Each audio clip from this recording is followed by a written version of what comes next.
to what you hear. You guys want to hear this. This is really interesting. Remember last time that I spoke, I talked about a biblical worldview and how that is the lens in which we see our world, and that we need to make sure we see it through the lens of the Bible. Tonight we're going to look at music through the lens of the Bible. Okay? And we're going to start by talking about, hey, what's the purpose of music? Why did God create music? Who can tell me, why did God create music? To worship Him? What else? Glorify Him. Huh? To glorify Him. To glorify Him? Celebrate? To celebrate? But you know what? He also created music for our enjoyment. Yeah, my teacher did it. In the Bible, it talks a lot about music. For example, King David, he was a composer. He wrote most of the Psalms. Over here. He wrote most of the Psalms, and he played an instrument, and he sang. So the Bible is full of music.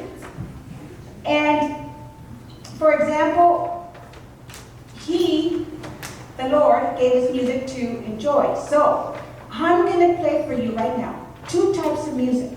And you tell me which one you like better. Okay? Ready? Okay, this is the first one.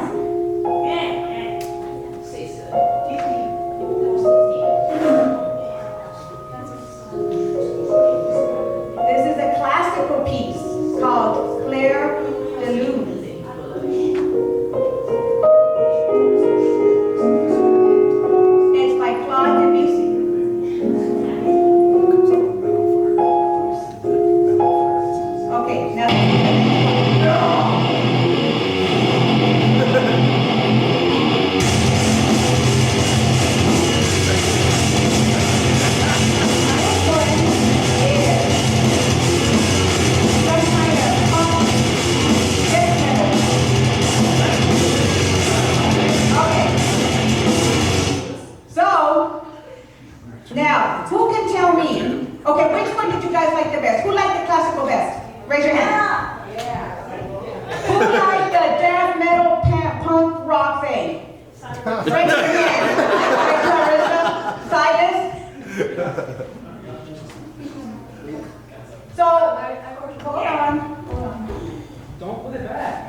Okay, well, anyway, now, which one do you guys think is the negative music?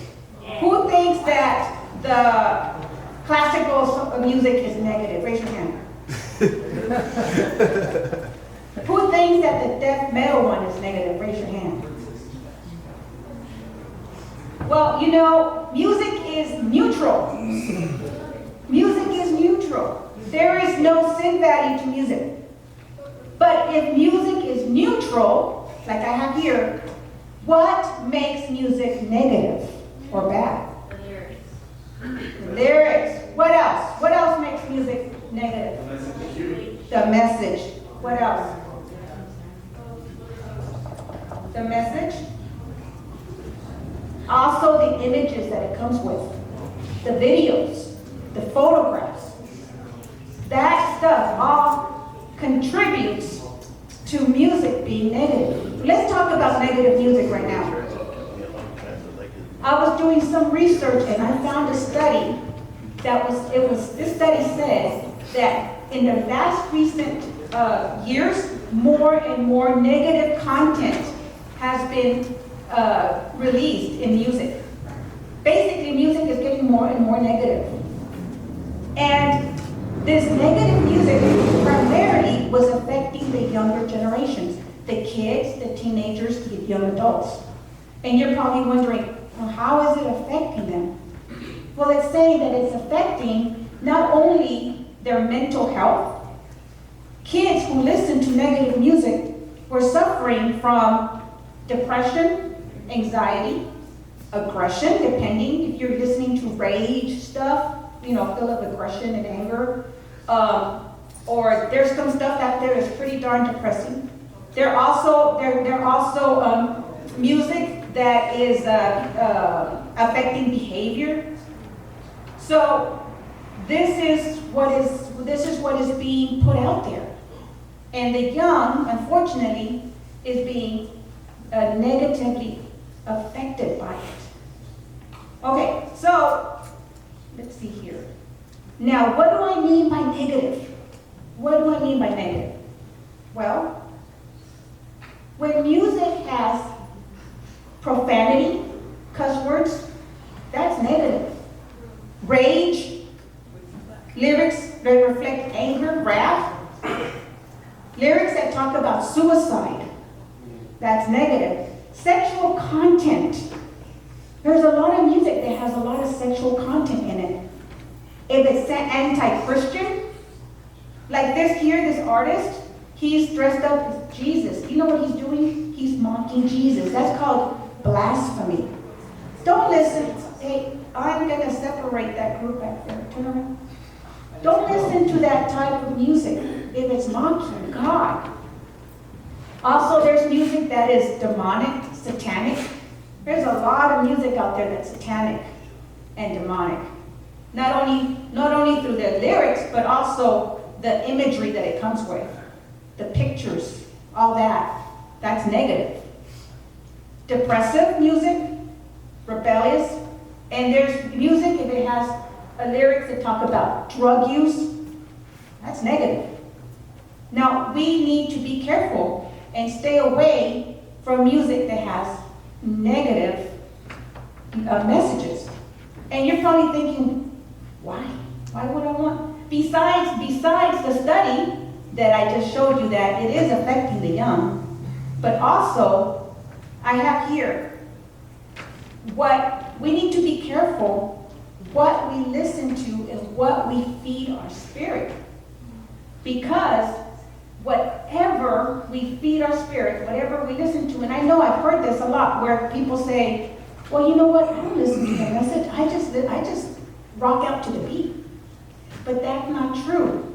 Our spirit, it absorbs everything.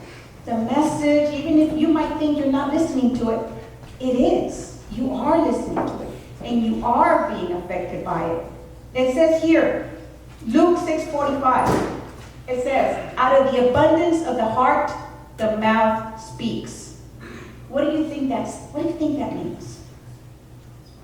Out of the abundance of the heart, the mouth speaks.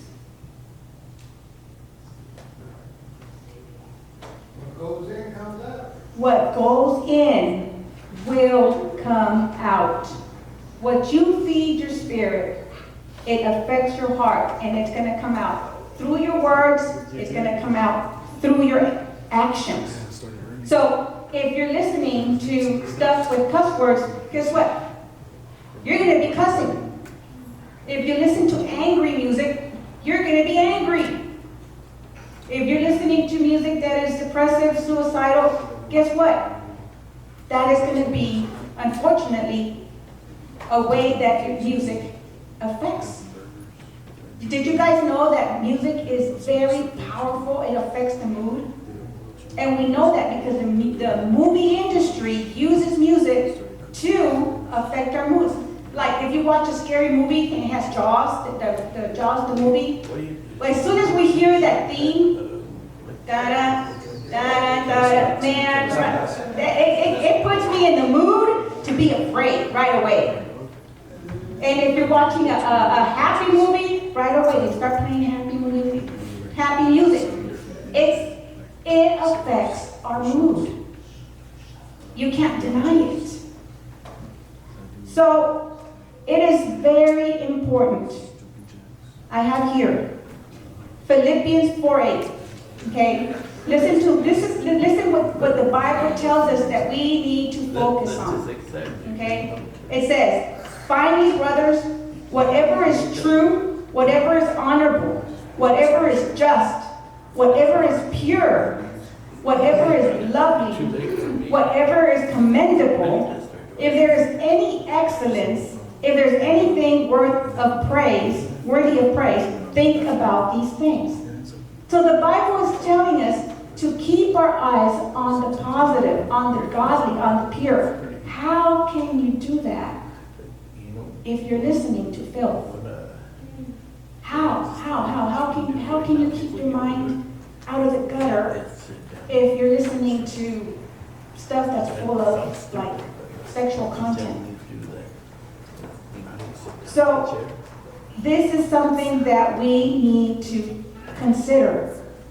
Hey, so it says here, above all else, guard your heart.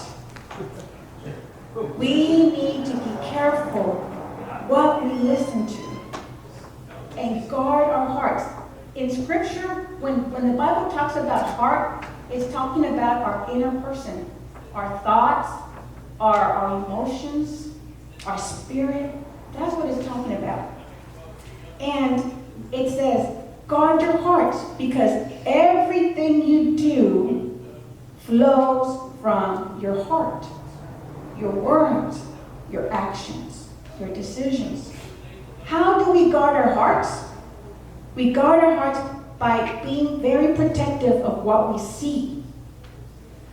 What kind of entertainment, what kind of shows, what kind of movies are we watching? What we say, what comes out of our mouth, what we do, what kind of entertainment we partake in, and what we hear. What kind of music we are listening to. And some people might say, you know what? That's, music, that's not important. It is. The type of entertainment, the type of music, even your friends, the type of friends that you choose to hang out with, all these things take you down a path. What path are you going to choose to go down?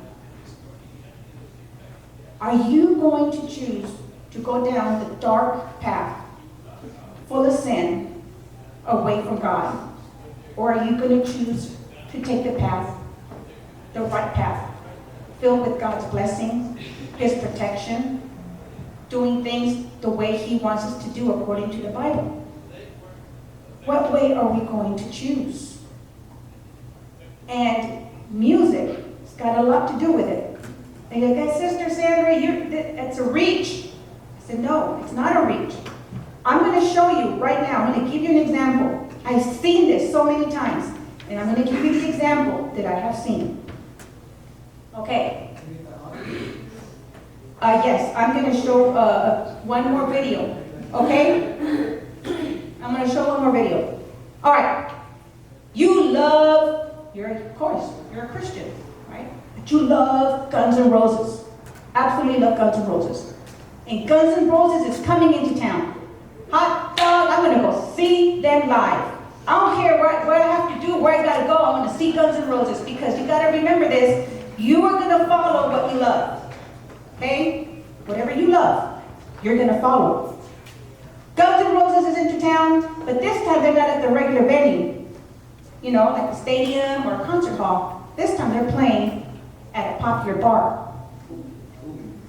Guess where you end up, because you want to see Guns N' Roses so bad.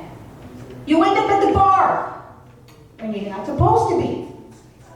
And you're around all these kind of activities that are going on. Drinking, dancing, there's drug use, sexual activity, and you are there in the middle of it. You meet some new friends. All right, I'm having a good time. Meet some new friends. Here, bud, have a cold one. All right, everybody's doing it. There you go, drinking. You have so much fun that you decide to go back the following weekend. There you meet your new hot baby mama. Oh! Your baby mama. There went your dream of marrying a Christian, godly woman. Where did it all start? Your love for the wrong kind of music. Okay? I've seen this happen. All right. So there is an example. It's very important to make the wise decision. Who your friends are, what type of entertainment, where you're going to go, what kind of music you're going to hear. Are you going to hear music that draws you away from God, or you're going to hear music that draws you close to Him and helps you walk and live the Christian life? Christian life is not easy. Living a good, godly life and not being compromised, one foot in the world, one foot in church. Actually, living a good Christian life is not easy. It's hard. And we need every help that we can get. And listening to Christian music help keep your mind on pure things. Remember, the pure, the good, the godly, the right. You need some things that always keeps you focused on them. So, I have a challenge for you. Evaluate the music that you listen to. Pay attention to the lyrics. Do the lyrics, do they go along with what your life? Do they go along with your faith? Are they aligned with the Word of God? Or is it the opposite? To pay attention to the lyrics. Should you be listening to that? Is it helping you? Is it helping you be a good Christian? Or is it putting thoughts and ideas in your mind that you shouldn't have? Number 2, consider the artist's message. Okay, who is this artist? What is his lifestyle? What is he promoting? Right now, in the music industry, a lot of musicians are into witchcraft and they're Satanists. If you find out that your favorite artist is a Satanist or a witch, or don't listen to their music, because it will affect you. We're talking spiritual matters, spiritual warfare. And the enemy is going to use everything in his power to get to you and to your heart that we need to be protecting. Be wise. Protect your heart. Protect your eyes. Do not give room to the enemy to come into your life and influence it with sexual immorality or other things. The last one, create a playlist of edifying music. Look guys, there is great Christian music in every genre. In rock, heavy metal, country, rap, you name it. There's great artists that have great music. It just takes a little bit of research. Create your playlist. Listen to it. Keep your eyes on God. Keep your eyes on the right. Keep focused on the right things, on biblical things. Okay, this is very, very important. I have a video that I want you guys to watch. And this guy, his name is Brian Head Welch. Do you guys know who he is? Yeah. He is the lead guitarist for the band Korn. It's a heavy metal band. Okay? He is a Christian. He's been a Christian for a number of years. And I want you guys to hear what he has to say about music. Okay? All right, listen up. You want to hear this. And I'm obviously musically inclined and gifted and whatever. It's my purpose. So music helps me. Yeah. Like at first, I was like, "What's Christian music?" It's not my really cup of tea, but if God likes it, then I'm gonna raise my hands and sing those songs, you know. And then I started finding songs or artists that I liked, you know.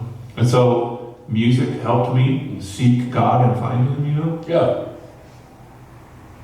Okay, you guys hear that? He said, when he became a Christian, he knew that he could not, if he wanted to grow spiritually, he could not wallow in the filth that he was wallowing in. He had to get out. And what did he do? He loves God. This man is an incredible man of God. And he, remember what I told you? You follow what you love. He loves God. he followed God. He changed the way the music, he's never heard music before, Christian music, but he changed. He got a new Christian artist that he liked, and he said, Christian music helped me to find God and to know God. So, like I said, I am challenging you. Get your alternative, get your edifying Christian playlist. Work at it. Because Brian Head Welch did. The lead guitarist from Korn, he did it. If he can do it, I know that you can too. I know you can too. You can do it too. It just depends. How much do you love Jesus? How much do you want to seek him? How much do you want to live a true and righteous holy life in this dark, dark world? And I tell you, once you make that decision, you will never regret it. And I'm going to turn it over to Pastor Roger.